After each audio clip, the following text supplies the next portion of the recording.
Hi, I'm Nikki. I want to inspire you to live authentically. My aim is to raise consciousness through interviewing people that are living truly to their nature and purpose. Gerlinde, you are an Art of Living teacher and a web developer. How do you merge the spiritual and this way of making money into your life? You know what? We have to live in this world. We live in this world. So to find a combination where you don't get too sucked into the material, but at the same time take care of yourself, appreciate and honor your inner values, and then you go out there and make money during the day. You know, it's what we have to do. Well, you do spend a lot of time as a teacher, and you don't make money out of that. So there has to be still some balance. How do you find that balance? You know, it's first of all, I think it is the practice which really gives me the ability to do what I do. Because I won't lie. I have more than one job for sure, and both of them are kind of full time. Sometimes people ask you, what is actually your full-time job out of the two? So it's all about finding that balance in life and finding also that we have the capacity to do what we need to do. Oh my gosh, capacity is a huge thing for me. Like, I don't know how you find capacity for all of it, because being an Art of Living teacher is one thing, but the amount of energy that you put into everybody, doing courses every month and supporting people. Tell us a bit more about Art of Living and what you actually do and what that entails. Yeah, you know, first of all, really, we are volunteers. So we do not get paid for it. We really do it just because if I start at the beginning, when I got introduced to this, it really threw everything that I've known upside down, and it all of a sudden showed me a whole different side to life. And the way that unfolded and changed my life, the fact that I'm teaching it now to people, it just comes naturally. It's like when you find something that really makes such an impact, you have no choice but to share that. So with that feeling immediately comes that sense of, it never feels like it's a burden or it's too much. So it is, in hours, it is quite a lot. It's interesting at the moment because everything's happening online. So it's taken away that kind of travel factor. Everything happens from this couch. Yeah. But there's monthly courses, there's follow-ups. But like you said, a very big part of it is keeping the community together and really being there for people. We really try to put out there that if people need something, if there's issues, if there's something that we can help with, we're here for them. And It's nice that really carries the way that the community has developed and the way that people are coming together and also wanting to, again, then go and share this and make a difference in people's lives. So I would love to hear your story of why you decided that this was your life path and you had to do it, because you really put all the time in and you take care of so many people. What gave you this passion to really do what you do? It's tricky. I think my best answer always is that it just happened. It's like I never even thought I had the material to be a teacher. I was never one to go and stand up and do orals in school or anything like that. If you ever told me that I'm going to be teaching in front of I don't know how many hundreds of people, I would have said, that's crazy, that's not me. But again, the capacity and the talents that you need to do what there is a need to be done, it just comes to you. So it kind of, I think that is probably how it started off, and that feeling also that comes from it when you see the transformation in people and you see the difference that what you're doing makes to people. It's not about whether I can do it or whether I enjoy doing it. It kind of comes from inside. Tell me the story of how you came into Art of Living. This is a long time ago. Yeah, I'm talking 1998, 99, something like that. I met what is now my husband and his sister at a nightclub. This is how the story starts, yeah? And we just became very good friends from the beginning, and I kind of always thought, I had never met people that smiled that much in my whole life. And they were very quick to tell me, you know what, we did this breathing course. And this was 1998, really nobody knew anything about meditation or yoga. I didn't. My life pretty much revolved around parties. So they said, no, you got to do this thing. And it took me, I think, just a few months. And I ended up on that first course. And it really just, like I said, it showed me a side of things that I didn't even know really existed, a depth to life, you know, a much more conscious way of living. And I was 24. So it then gradually became a part of my life. And I think the practice is the biggest thing about it. The practice immediately starts transforming you. And I do think that being able to do a practice every day really allows you to sink into your being and who you are and what you want to be doing every day. It just allows you that focus back to what do I need before you go into your busy day. But the Art of Living practice is very specific. So tell us a little bit more about that. So it is all based around the breath, really. So see, the breath is quite remarkable. It's like, if you think about it, the only thing that makes a difference or differentiates us between being alive and not is the fact that this breath keeps going in and out all the time. So what it does to the body, and the subtle body at that level, is remarkable. There's such an interconnection between our emotions, our thoughts, and the rhythms in our breath. So the Art of Living practice focuses around that. The Sudarshan Kriya is a rhythmical breath that literally just sets you back to the rhythm of nature. Yeah? Oh my gosh, I think we all need that, the rhythm of nature. I mean, I really, when I go walking, I can definitely, my whole body goes, And I guess the Sudarshan Kriya will do the same thing in not very long a time. And you can do it from your home. That's it, every day. And I find what happens is that because of this kind of pulse that unites you back with your true self in a way, anything that's not conducive to you, it just falls away. And often we hold on to stuff, whether that's out of habit or ego, that is actually not conducive to us, but we get that sense of identification with it. And all of that goes away. Like, it really doesn't matter who's right, who's wrong. I just want to live this life the best way I can, and I just want to be happy. That's it. And so how can a course really do that much for you? You just have to get into the practice. I mean, there's a lot more to the course than just the practice. There's a lot of knowledge that's shared, which is really ancient wisdom. I mean, Sri Sri Ravi Shankar is probably one of the most awe-inspiring people in the world, and the fact that he has got access to all this ancient knowledge, and he imparts it to us in a way that is so understandable and so relatable that it just, I mean, this knowledge is thousands of years old, and we can apply it to this modern life that we're living. So that obviously makes a difference. But without the practice, all of that is just head knowledge. Yeah. You can read a lot of books on amazing things, and you're amazed by what you're reading. But how do you implement it in your life? And through the Kriya, that implementation happens. Right. So it's the knowledge and the Kriya, and I know there's a specific yoga, the Sri Sri yoga.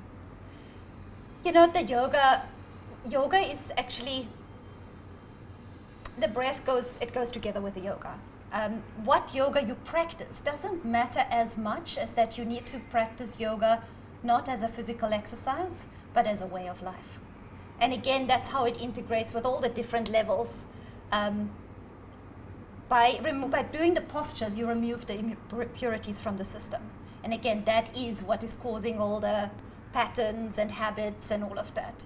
So it's very integrated. I always say a little bit of stretching in the morning, some breath work, and deep meditation. And that's the combination that you kind of need to do on a daily basis. You actually have to meditate twice a day, because that is how busy our lives are. And I notice that a lot myself, because I sit in front of a computer screen 10 hours a day, sometimes only getting up to maybe go to the bathroom or get some water. So I also meditate in the evening for 20 minutes. It kind of switches off my work day and then lets me drop all of that. That is a really good idea, because I do meditate every morning and it makes a big difference in my day. But actually to switch off at night is quite a big thing. I know a lot of people struggle to sleep. That is also definitely. So that is another thing. I mean, this insomnia and sleeping problems is again just a sign that we can't switch off anymore. And I mean, cell phones, gadgets, computers constantly being connected and talking to people on social media and on WhatsApp, it's just increased all of that tremendously over the last few years. We even see it in conditions like anxiety. Yeah. It's gone up a lot. Yeah. And what I think the gadgets and that stuff is a reason for that. So again, we need something to empty out. And the breathing is the emptying out, and the meditation, because through the breathing also meditation becomes easy. Because generally you want to sit down, I want to meditate, but the thoughts are just going all over the place. I'm thinking about what I need to do today. Absolutely, all of us. How to problem solve things. Yeah. So and you do the Sudarshan Kriya and it just switches off. That's exactly it. So in the evenings, the Kriya we only do once a day, but in the evening I'll maybe do a few rounds of alternate nostril breathing or something like that. And again, take that meditation. We in Art of Living with this beautiful meditation called Sahaj Samadhi. It's a mantra meditation.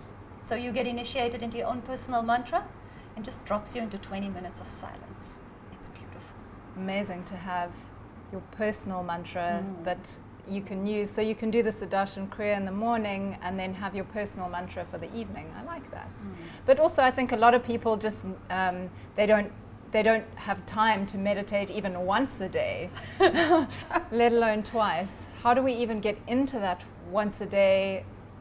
You know, there's a saying, and I don't actually know who said it, but it says that everybody should meditate once a day. But if you're too busy to meditate once a day, you must meditate twice a day. You know what? Yeah. It's a habit. Okay, the practice, that home practice that you learn on the course to integrate into your life afterwards takes about 25, 35 minutes every day. To some people, it's like, whoa, how am I going to fit this in? But you need to know that the rest that you get from meditation is about 5 to 6 times. So 20 minutes of meditation is equal to 4 hours of sleep. If you really dropped into the meditation. Proper meditation. Not like contemplating or daydreaming or something. Or but problem really, solving, like me. Yeah. So therefore, that half an hour sleep that you have to sacrifice for it, it's nothing. And even, I mean, if I look, and again, if I go back to the question you asked earlier about how do I do what I do, you know, that everything I do for and with Art of Living, my own job that takes at least 8 hours a day, it's because of that. It's the meditation, that you're saying for 20 minutes, I'm going to shut down, and after that, I'm even more dynamic than I would be otherwise. That's it. And it's proven. That sounds sometimes crazy to people, but you have to try it out, and if you try it out, you'll be sure that it works. Yeah. When I do really drop into it after a Sudarshan Kriya and a little bit of yoga where my body's now feeling a little bit more relaxed and I've got a little bit of the angst out of the middle of my soul is like, and I do a bit of exercise and I'm starting to feel better, and then I do the breath work and I'm like, okay, and then you meditate and it's just, I really have felt that refreshment afterwards. And when you open your eyes then you can go and do what you need to do. And this is the whole thing. I mean, we live in this world, we got to function in this world, and we got to be our best. We put so much demands on ourselves. The kindest thing we can do is just a little bit of self-care. And then everything else is taken care of. And if you look after your inside, your external world will start reflecting that. Definitely.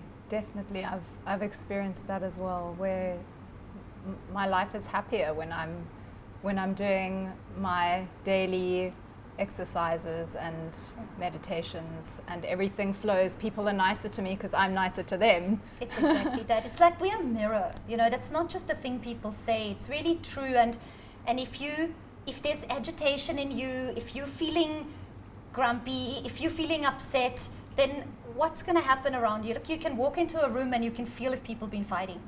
And it's the same way. We're all just actually like functioning at a level of vibration. So just look after yourself and you'll see everything else will adapt around that. And things are still going to go wrong. It's not like everything's just going to be perfect. I mean, this has been a really rough year for a lot of people, myself included. But your ability to handle it is very different when you take care of your own mental well-being first. Because if you're in a bad mood, if your energy is low, then if something happens that isn't the way you want it to be, you're physically, mentally going to respond to it in a very different way, then it's worth like, okay, this isn't great, but now what am I going to do about it? Yeah. I love that you said to take care of your mental well-being, because a lot of people go, that's all fine and well, and I do know that, but how? And so this is one very powerful way to do that. And it's also not like, okay, well, I did the Art of Living course and, well, you know, it was nice at the time. But what you're also saying is it's actually in the practice. It's in the practice. Yeah.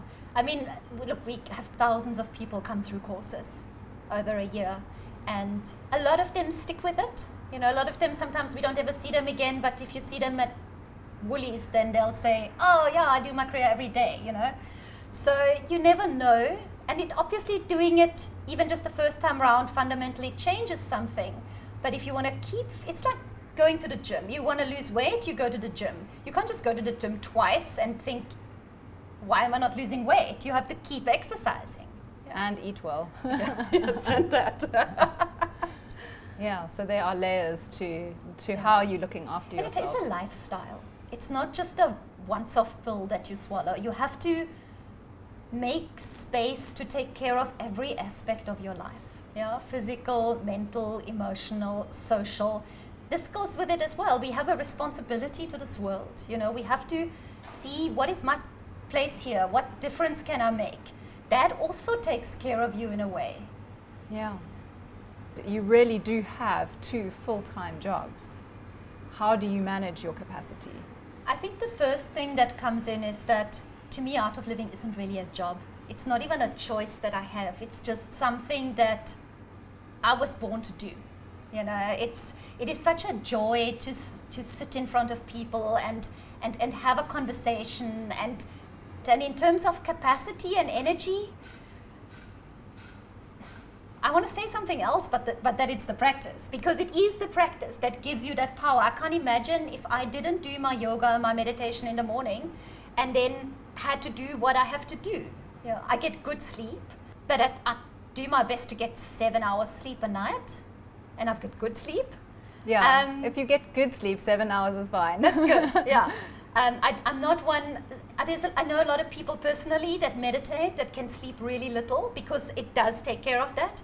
I'm not one of those people. I like good sleep. So, and I make sure that I have enough time to spend time with family, to go for walks in nature. My husband and I get enough time that we just spend quality time together. And of course, for us, doing Art of Living is spending quality time together. I think it's a mental attitude.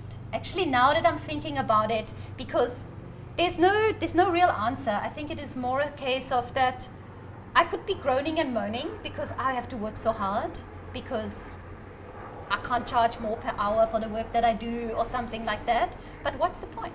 This is how it is. Yeah. And again, through the practice, that acceptance of that, it makes everything okay. Yeah. Yeah. Your other work of creating websites, that is very much sitting at the computer a lot. So how do you balance that with the body being in a chair all day? And I must say that I enjoy meditating more than exercising.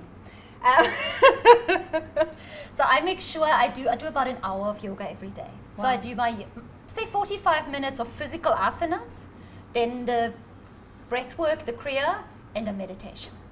I'd love to know a little bit more about Art of Living from your perspective. So I know it's been a calling for you.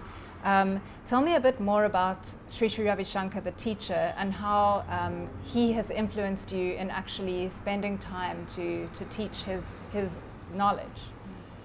So besides the fact that obviously integrating the practice into my life has all of a sudden opened up some magic that somehow just led me towards becoming a teacher, there is also, you know, when you meet Sri Sri Ravi Shankar, it is the most awe-inspiring feeling. Yeah, he's really someone who can show you, without saying much even, how you can live your fullest potential in this human body. He's the embodiment of that. He's the example of that.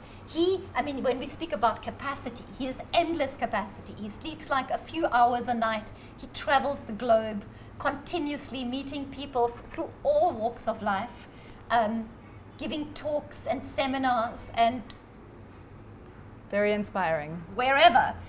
So there was that immediate connection. Yeah. It's almost like you're hearing it from someone where you know he knows. Yeah. If you want to find out something, you ask somebody who's got experience in it, and with him, that comes through 100%. Yeah, you don't doubt it when you meet him. Not the slightest bit. And he really, I mean, if you look at how he works, and his whole mission is really to make this world a better place, to put a smile back on people's faces, to make people realize that we're all connected, that we have to take care of each other, we have to take care of the world. I mean, how else to live your life? You know, and maybe this is what I meant earlier when I said that I found all of a sudden, like, okay, this is what I'm here to do. Do you think it has something to do with him? Is it because I feel sometimes, and myself included, people that have done the Art of Living, they're like, oh wow, he's so amazing. Is it him that spurs you on to do it, or is it a calling because you want to help people? I think he is the inspiration to it. Yeah. I think he just shows you the potential that we have, you know, and we kind of obviously look up to him, but he will tell you straight, there's no difference between you and me. So it kind of shows you that unlimited potential that we have, the limits and the boundaries that we put on ourselves. I can do this, but I can't do this. I don't think, he's like, just go for it. And with that attitude, you really start experiencing real happiness in life. And you've had the opportunity many times to meet him personally, so you really have been in his presence and felt the difference of watching him on video between Very that much. and I mean, being with him. That is a real blessing. But I mean, whenever we go to India, for example, we go once a year. This year will be the first year we will not go. So we always make sure that we get some one-on-one time with him, and he's available for that, which is really incredible. That is amazing because he has millions of followers. Millions of people. I mean, you must see him now. He's got these tons of video screens in front of him, and he's just talking to people all over the place. And he actually looks so rested at the moment because he obviously hasn't been in and out of airplanes and time zones for so long. Yeah. And he's 65 years old, you know. So yes, we've very blessed to have seen him, and even just moments, you don't need to have long conversations with him, just a moment of his attention. It doesn't matter, even if you go there and you have a question in your mind, you can be sure that he answers it. Or even if you don't ask it. Yeah, or even if he doesn't answer it in words, it's taken care of. Oh, Yeah. really? I Yeah, mean, have you had experience of that? I was once on a silent retreat in Germany at the German ashram in the Black Forest, and I arrived on the train and just in time to go into silence. So I just arrived before the course started, and I didn't get a chance to talk to him, but he was there in the evening sessions and stuff like that. And then there was some humanitarian crisis somewhere in the world, and he was called, and we knew that he had to leave that night, but we were still in silence. So I thought, man, I have these questions and I didn't get to ask because I'm in silence still. So we met him that evening, and he walked through the row of people just to meet everybody. And I was just about to open my mouth because I thought, who cares about silence? I need to ask this question. And he just went like this and he said, yes, yes. And I hadn't even gone on the train to hit back, and I got the answers. So it's just, he knows. Yeah. So you know with him also that you're really taken care of. But his job, he really says it in that way, is also that, see, God in a way, whichever culture you come from, it's very untangible. So that's how people feel that if you have that level of respect for somebody, or you really believe in somebody, then you can relate to it much better. So asking him, hey man, this is really not happening, I need some help, is much easier than just asking it up into the air. And with him, you really know he's taken care of. They asked him once, you know, how do you know what's going on with each and every one of us? But yet when you meet him, sometimes he can't find his comb, he can't find his phone, but he knows. And he says, you know, it's like you have so many hairs on your head, and if one is being pulled, you don't know which one, but you can feel it. Yeah. So he's connected, and we are connected at that same level. So he really feels, he's so connected to everybody, and he cares so much that he actually feels if something's going off with someone that he teaches. He'll be mid-conversation and he'll just be saying, phone this and this, something's going on. Wow. And he just... So then he can just go a little bit deeper into the matrix of what's happening. We don't know what's happening knows. when he closes his eyes and he just sits there. You know, you think he's meditating, you might be all over the place, taking care of all sorts of things. And you really do see that. You really do see how much he takes care of, because he was up for a Nobel Peace Prize at one stage as well. And he does a lot of peace negotiations these days. So he meets with terrorist groups and political parties, and he does negotiate. It's unbelievable. He also has many courses that you can teach to people that are in prison, that kids that can't afford the courses, and so many things happen around this entity that's called Art of Living.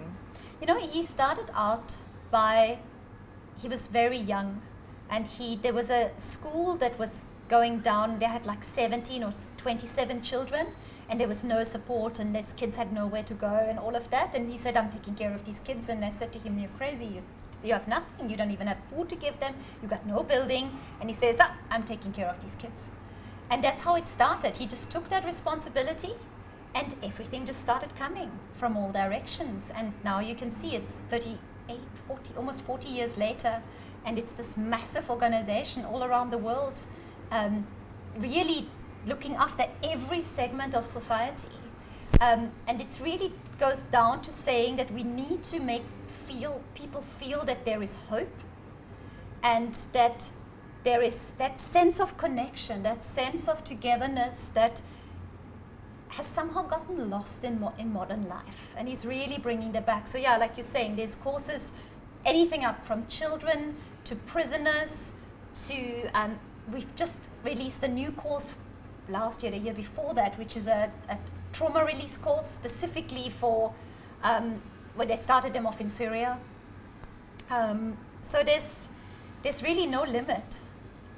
And it seems like he has. And it's no so limit. easy to incorporate it into life. It doesn't conflict with any religion. It doesn't conflict with any tradition or culture. Right, that's what I wanted to ask you, because he reaches so many people, it kind of feels a bit like a religion, but it's not. No, because we really have people from all cultures and traditions as part of it. I mean, he taught the courses himself at the Vatican many years ago. Where there's a huge Art of Living presence in the Muslim countries. So there's no, it's breath, and breath is universal. You know, we all have it, and it's really, it's about, let's use the breath to get rid of the stuff that's not conducive to us. Just become free. Free the mind, free the body from illness, from everything really. So the breath, using the breath, actually allows you to release physical toxins and emotional toxins. Yes. Yeah, I mean, they're connected. Disease first starts in the mind, and then it starts going into the body when it's actually really settled down and manifested quite severely. So if you can deal with it before it does that, that's really it. And look, I can tell you honestly, I don't get sick. Yeah. I mean, I used to be really asthmatic as a kid, even as a teenager or as a young adult still, but I think after 3 years of practice of Sudarshan Kriya, I don't ever need to use my asthma pump or anything like that. I'm still allergic to cats. Yes. So if I get too up close and personal with a cat, I can feel it in my lungs. But other than that, it's really taken care of that. It strengthens the immune system, I think, to such an extent that even through these last few months of whatever's been going on, I haven't even had a cold. I mean, we really hardly ever get sick. Yeah. And that is just obviously physical symptoms. And I mean, there's so much research on Sudarshan Kriya with regards to blood pressure and glucose levels. And they've done so many studies and stuff on it. To me, I always say that's a byproduct. Because the fact that it frees your mind and allows you to be able to be comfortable and happy in any situation. And really, it made me flexible, not just through yoga, but flexible in a way that I can adapt to situations, that I don't get swayed when something isn't the way I don't want it to be, those kind of things. And that's like a massive skill in life. Yeah, and that's the kind of society I would love to live in, where people are flexible emotionally and flexible to be able to do what they would love to be doing, and get into a mode where they actually can do it, where they know that they can do it.